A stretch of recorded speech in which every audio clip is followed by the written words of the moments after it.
तो आज हम बात करने वाले हैं क्लास 10th जैव प्रक्रम, है ना। इसके बीच के पार्ट का जो प्रश्न उत्तर होता है उसको हम हल करने वाले हैं, ठीक है। तो चैप्टर का जो नाम है वो है जैव प्रक्रम। जैव प्रक्रम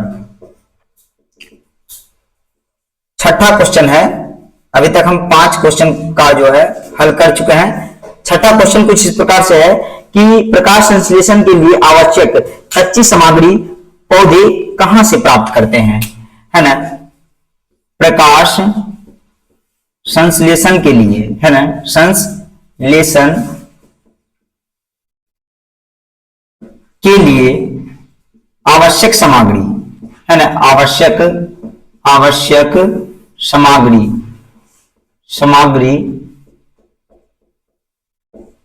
पौधे कहां से प्राप्त करते हैं, है ना। पौधे कहां से प्राप्त करते हैं, ठीक है।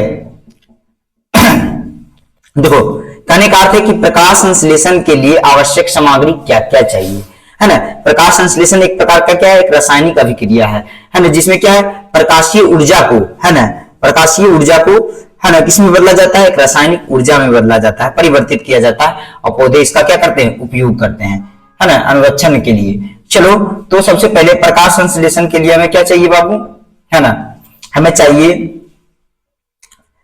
क्या चाहिए, सबसे पहला जो है वो चाहिए हमें सूर्य का प्रकाश, है ना। सूर्य का प्रकाश कैसे प्राप्त होता है, तो क्लोरोफिल की उपस्थिति के कारण, है ना, क्लोरोफिल, है ना, क्लोरोफिल द्वारा क्या होता है, क्लोरोफिल द्वारा प्रकाश का अवशोषण होता है ना, सूर्य के प्रकाश का अवशोषण होता है ना, सूर्य के प्रकाश का क्या होता है, अवशोषण होता है, शोषण हो पाता है, ठीक है। फिर दूसरा जो है वो दूसरा क्या है बताओ, दूसरा क्या हो सकता है, जल, है ना, क्या है, जल। तो जल कहां से मिलता है हमें, जल, तो जल जो है वो कहां से प्राप्त होता है, तो कहता है पौधे के जड़ों द्वारा, है ना, पौधे के जड़ों द्वारा मिट्टी से जल का अवशोषण कर लिया जाता है ना। पौधों के जड़ों द्वारा, है ना, जड़ों द्वारा मिट्टी से, किससे, मिट्टी से, है ना, मिट्टी से जल का अवशोषण, है ना, जल का अवशोषण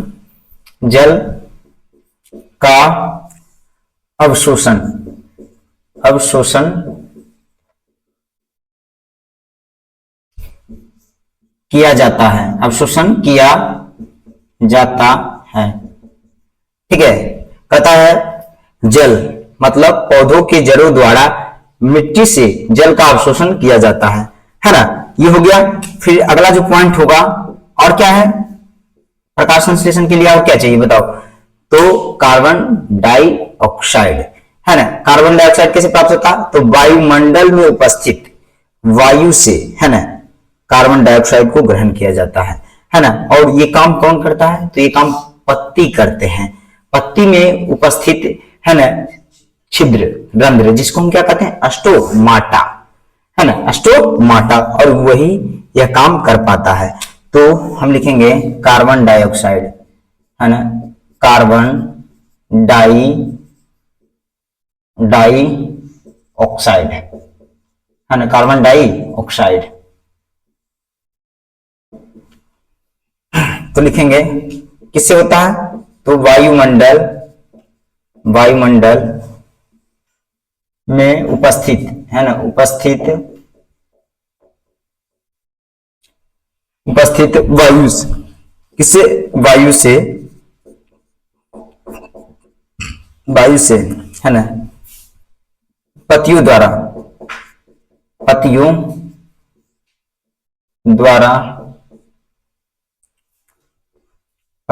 गैसों का, है ना, वायुमंडल में उपस्थित वायु से पत्तियों द्वारा गैसों का क्या होता है? अवशोषण होता है, अवशोषण, है ना, होता है। ठीक है, और हम ये भी लिख सकते हैं कि पत्तियों में उपस्थित क्या होते हैं? तो पत्तियों में छिद्ररंध्र होते हैं, छिद्ररंध्र के माध्यम से गैसों का अवशोषण हो पाता है, आदान प्रदान हो पाता है। ठीक है, चलो, तो ये हो गए प्रकाश संश्लेषण के लिए आवश्यक कच्ची सामग्री, है ना। प्रकाश संश्लेषण के लिए क्या है? अच्छी कच्ची सामग्री। ठीक है, नेक्स्ट जो क्वेश्चन है,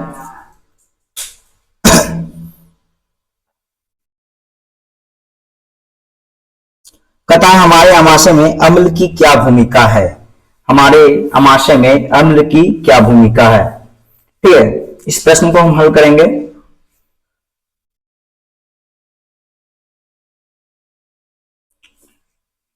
रागनी कहता है, अगला जो प्रश्न है कुछ इस प्रकार से है,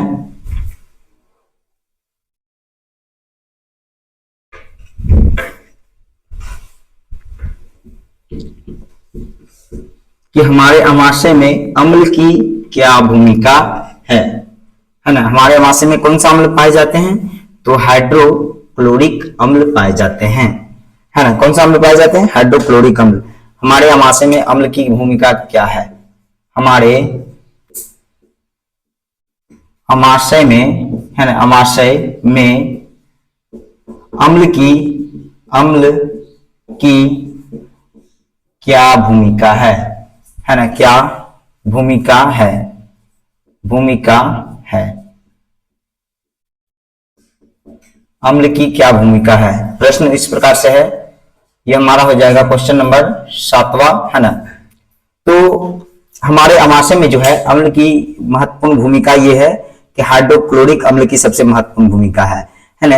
हाइड्रोक्लोरिक अम्ल क्या करता है? हाइड्रोक्लोरिक अम्ल जो है एक अम्लीय माध्यम तैयार कर पाता है ना, और इस अम्लीय माध्यम के सहायता से ही, संयोग से ही, है ना, जटिल खाद्य पदार्थ, है ना, एक सरल खाद्य पदार्थ के रूप में विघटित होते हैं, टूटते हैं, है ना।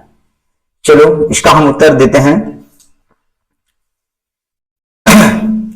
इसका उत्तर हो जाएगा कुछ इस प्रकार से कि हमारे आमाशय में क्या होते हैं? हाइड्रोक्लोरिक अम्ल होते हैं। हमारे आमाशय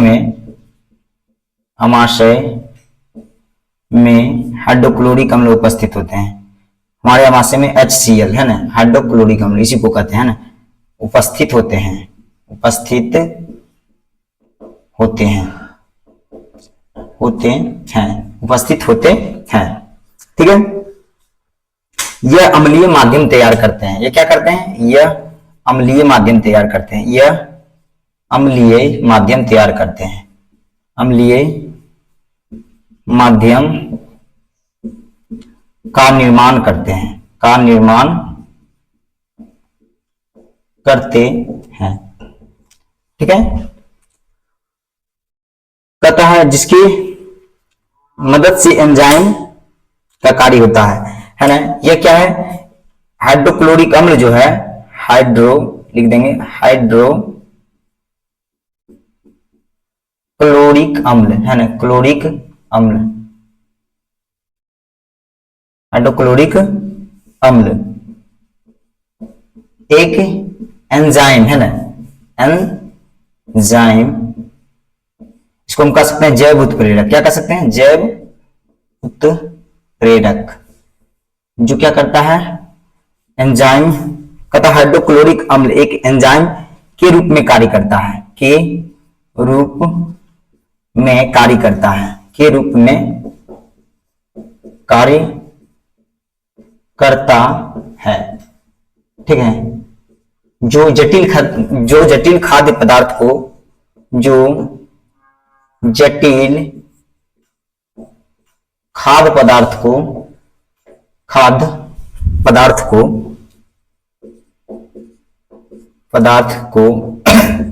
क्या है?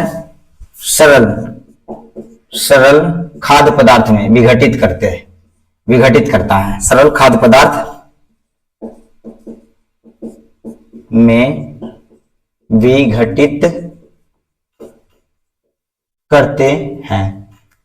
ठीक है, ये हो गया हमारा उत्तर। अगला है पाचक एंजाइम का क्या कार्य है ना, पाचक एंजाइम का क्या कार्य है। ठीक है,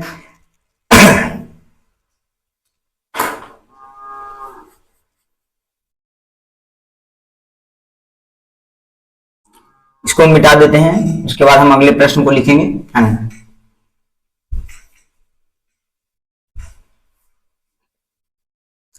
कह रहा पाचक एंजाइम का क्या कार्य है। पाचक पाचक एंजाइम का क्या कार्य है। ठीक है, पाचक एंजाइम का क्या कार्य है, प्रश्न संख्या 8 है।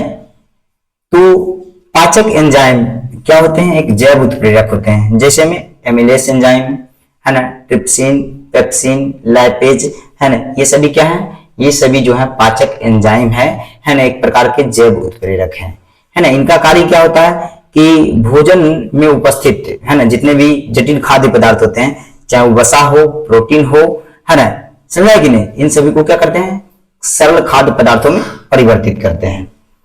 ठीक है,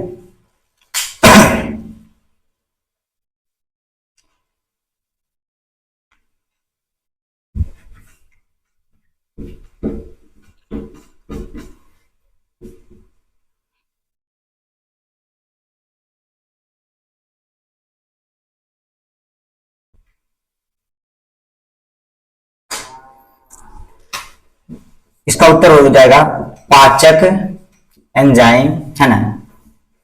पाचक एंजाइम वह जैव उत्प्रेरक है, वह जैव उत्प्रेरक है, क्या है, जैव उत्प्रेरक है, जैव उत्प्रेरक है, वह जैव उत्प्रेरक है जो जो क्या करता है, जो जटिल खाद्य पदार्थों को, है ना, जटिल खाद्य पदार्थों को, है ना, खाद्य पदार्थ, खाने योग्य पदार्थ को, है ना, जो खाने योग्य पदार्थों को सरल खाद्य पदार्थ में, है ना, सरल खाद्य पदार्थ में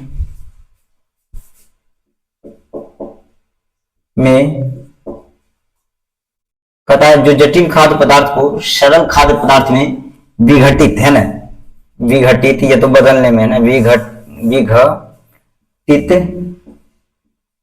करने में सहायक होते हैं। क्या होते हैं, सहायक होते हैं। ठीक है, जैसे में हम बात करें, कई एंजाइम है, क्या है, कई एंजाइम के रूप में है। सबसे पहला है एमिलेस एंजाइम, क्या है, एमिलेस। ठीक है, एमिलेस एंजाइम हो गया। और दूसरा जो है, दूसरा कुछ इस प्रकार से है, दूसरा जो है वो है, दूसरा एंजाइम जो है लाइपेज हो गया, पेप्सिन हो गया, ट्रिप्सिन हो गया, है ना, लाइपेज, लाइपेज, और क्या है, पेप्सिन, है ना, पेप्सिन, पेप्सिन, और क्या है, ट्रिप्सिन, है ना, ट्रिप्सिन, ट्रिप्सिन। ठीक है, एमिलेस एंजाइम किसको तोड़ता है, तो स्टार्च को। ठीक है, लाइपेज एंजाइम वसा को, है ना, वसा को, है ना, लाइपेज एंजाइम किसको बदलता है, वसा को। और क्या है, यहां पर जो है पेप्सिन जो है और ट्रिप्सिन हो गया, है ना, पेप्सिन और ट्रिप्सिन। पेप्सिन किसके लिए होता है, तो पेप्सिन जो है वसा हो गया, ट्रिप्सिन, है ना।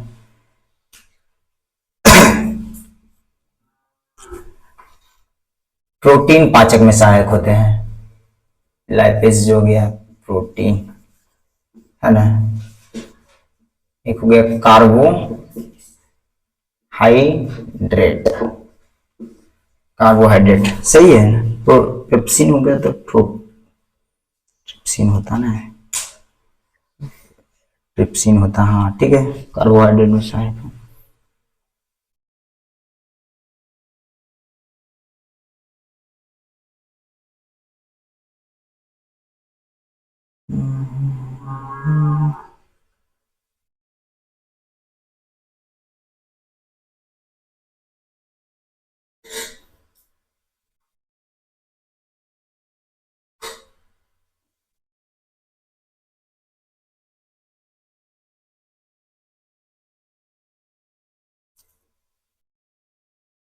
यहां पर जो है एमिलेस एंजाइम स्टार्च का पाचन करता है, ठीक है। एमिलेस एंजाइम जो होता है लाल रस में एमिलेस एंजाइम होते हैं जो स्टार्च को शर्करा में बदलते हैं, है ना।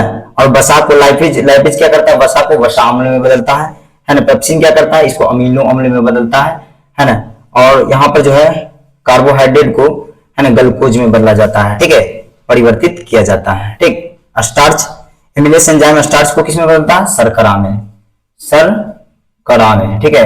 और लाइपेज क्या करता है, वसा अम्ल में, है ना, वसा अम्ल में बदलता है, ठीक है, पचा करके, ठीक है, पाचन करता है वसा अम्ल में, ठीक है। और यहाँ पर क्या है बाबू, पेप्सिन जो है प्रोटीन को अमीनो अम्ल में बदलता है, किसमें, अमीनो अम्ल में, किसमें, अमीनो अम्ल में, ठीक है। और यहाँ पर जो है कार्बोहाइड्रेट किसमें बदलते हैं, ग्लूकोज में, किसमें, ग्लूकोज में, ठीक है, परिवर्तित होते हैं। मिला। चलो नेक्स्ट जो प्रश्न है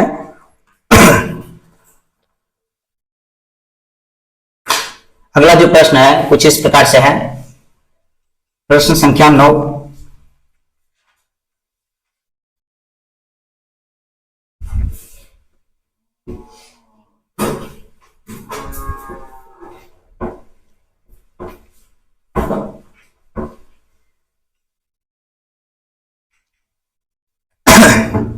प्रश्न संख्या 9 है, कहता पचे हुए भोजन को अवशोषित करने के लिए क्षुद्रांत कैसे अभिकल्पित है ना। पचे हुए भोजन को अवशोषित करने के लिए, है ना, अवशोषित करने के लिए, ठीक है। क्षुद्रांत मतलब क्या होता है, छोटी आंत, है ना। क्षुद्रांत मतलब क्या हो गया बाबू, छोटी आंत, ठीक है। कैसे अभिकल्पित है, कैसे अभिकल्पित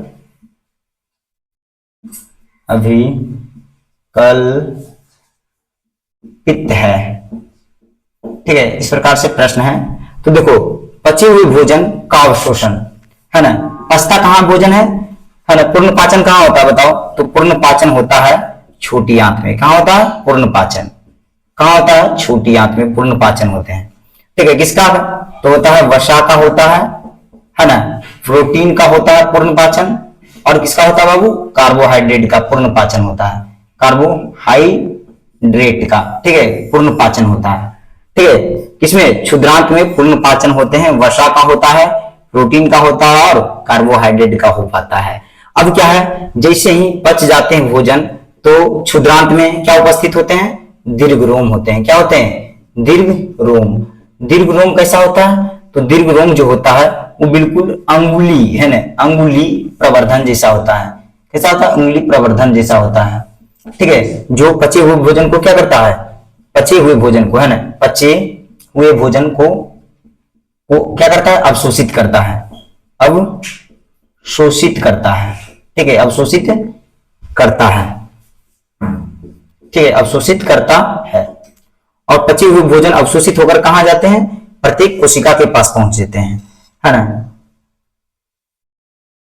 पचे हुए भोजन को अवशोषित कर प्रत्येक, है ना, प्रत्येक कोशिका के पास, है ना, प्रत्येक कोशिका के पास पहुंचाते हैं, ठीक है, चाहते हैं। चलो इस प्रकार से हो गया, है ना, इसका उत्तर। इसको कहानी की तरह भी लिख सकते हैं। दीर्घ रोम होते हैं जो कल बड़ा सतही क्षेत्रफल होता है, जो पचे हुए भोजन को अवशोषित करते हैं और प्रत्येक कोशिका के पास पहुंचाते हैं, है ना। प्रत्येक कोशिका के पास भोजन, पचे हुए भोजन के जो कण है पहुंचते हैं और क्या है, माइटोकॉन्ड्रिया में पहुंचते हैं। और वहां पर क्या है, श्वसन क्रिया से पचे हुए भोजन क्या है, ऊर्जा के रूप में मुक्त होते हैं। जब हम सांस लेते हैं तो पचे हुए भोजन के जो कण है वो माइटोकॉन्ड्रिया तक पहुंचते हैं। कोशिका का एक अंग है माइटोकॉन्ड्रिया जिसके पास पहुंचते हैं, और माइटोकॉन्ड्रिया में क्या होता है, पचे हुए भोजन का पूर्ण विखंडन होता है और ऊर्जा मुक्त होते हैं, ऊर्जा मोचन होता है ना, एटीपी के रूप में। ठीक है, तो ये इसका उत्तर हो गया। आगे हम बढ़ते हैं, क्वेश्चन नंबर 10 पे आ जाते हैं।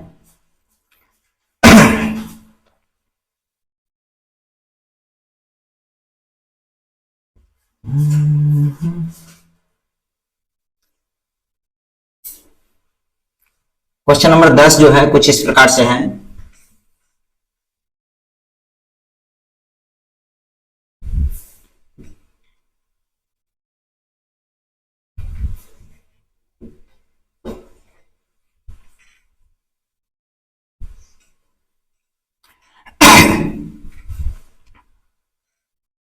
कहता है श्वसन के लिए ऑक्सीजन प्राप्ति की दिशा में, है ना, श्वसन के लिए, है ना, श्वसन के लिए ऑक्सीजन प्राप्ति की दिशा में, है ना, ऑक्सीजन प्राप्ति, है ना, प्राप्ति की दिशा में, है ना, दिशा में जलीय जीव की अपेक्षा, है ना, जलीय जीव की अपेक्षा स्थलीय जीव, कौन सा जीव, स्थलीय जीव, स्थलीय जीव किस प्रकार, है ना, स्थलीय जीव किस प्रकार लाभप्रद है ना, लाभप्रद है। ठीक है, प्रश्न कुछ इस प्रकार से है। कहता सांस लेने की जो दुनिया में, है ना, सांस लेने के क्षेत्र में, है ना, जलीय जीव की अपेक्षा स्थलीय जीव क्यों लाभप्रद है? अरे तो लाभप्रद रहेगा ही रहेगा, क्योंकि जल में जो ऑक्सीजन की विलय की मात्रा है वो कम है ना, और वायु, स्थलीय जीव किससे लेते हैं, सांस वायु से लेते हैं, और वायु में जो ऑक्सीजन की मात्रा क्या है बाबू, अधिक है। तो और क्या है, जब अधिक सांस लेंगे, है ना, तो अधिक से अधिक ऊर्जा बनेगा, है ना, और इस तरह से क्या होंगे, हम लोग लाभप्रद होंगे। कौन से जीव, तो स्थलीय जीव। ठीक है, तो इस प्रकार से हमें इसका उत्तर लिखना है कि जलीय जीव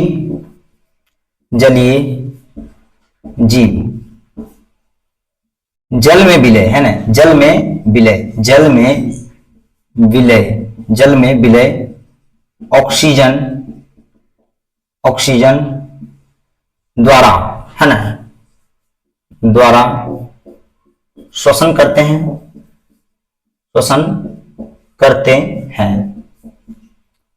ठीक है, लिखना है जल में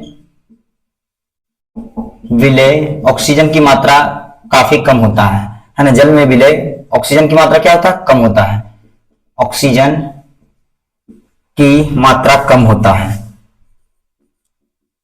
मात्रा कम होता है। ठीक है, उसके बाद लिखना है कि स्थलीय जीव, है ना, स्थलीय जीव वायुमंडल में उपस्थित है ना, वायुमंडल में उपस्थित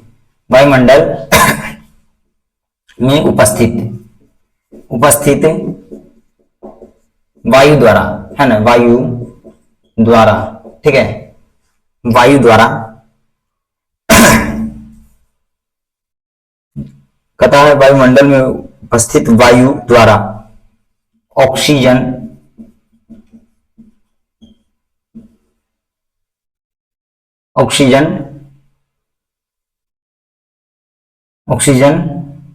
से श्वसन करते हैं। क्या करते हैं? श्वसन करते हैं। ठीक है, श्वसन करते हैं, ऑक्सीजन से क्या करते हैं? श्वसन करते हैं, है ना। और कह सकते हैं कि वायु में ऑक्सीजन की मात्रा अधिक होती है, ऑक्सीजन की मात्रा क्या होती है? अधिक होती है, की मात्रा अधिक होती है। इसलिए हम कह सकते हैं, इसलिए क्या कह सकते हैं बाबू, कि जलीय जीव से ज्यादा फायदेमंद कौन है? स्थलीय जीव फायदा में है ना। इसलिए जलीय जीव है ना, जलीय जीव, जीव की अपेक्षा है ना, की अपेक्षा स्थलीय जीव क्या है बाबू, जलीय जीव की अपेक्षा स्थलीय जीव है ना, स्थलीय जीव, जीव है ना श्वसन के लिए ऑक्सीजन प्राप्ति की दिशा में है ना, श्वसन के लिए ऑक्सीजन प्राप्ति की दिशा में है ना, ऑक्सीजन ऑक्सीजन प्राप्ति की दशा में है ना, की दिशा में है ना, दिशा में लिखना है, क्या लिखना है, दिशा में क्या है बाबू, लाभप्रद है, लाभप्रद है, ठीक है, इस प्रकार से लिखना है। और ये जो है हमारा प्रश्न संख्या कितना था, 10 था।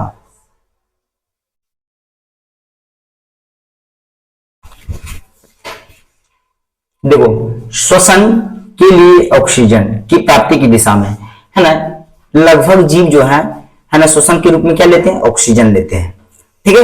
तो ऑक्सीजन लेने की दिशा में जो है जलीय जीव है ना, क्या है, स्थलीय जीव, जलीय जीव की अपेक्षा स्थलीय जीव क्या है, फायदेमंद है, क्यों है, क्योंकि ये जल में विलय ऑक्सीजन को प्राप्त करते हैं और क्या है, वायु में विलय ऑक्सीजन को प्राप्त करते हैं। जल में विलय ऑक्सीजन की मात्रा क्या होता है, कम है ना, वायु में विलय ऑक्सीजन की मात्रा क्या होता है, ज्यादा, तो इनको ज्यादा ऑक्सीजन मिल पाता है, ये ज्यादा ऊर्जा बना पाते हैं, इसीलिए क्या है, फायदेमंद है, और ये कम फायदेमंद है।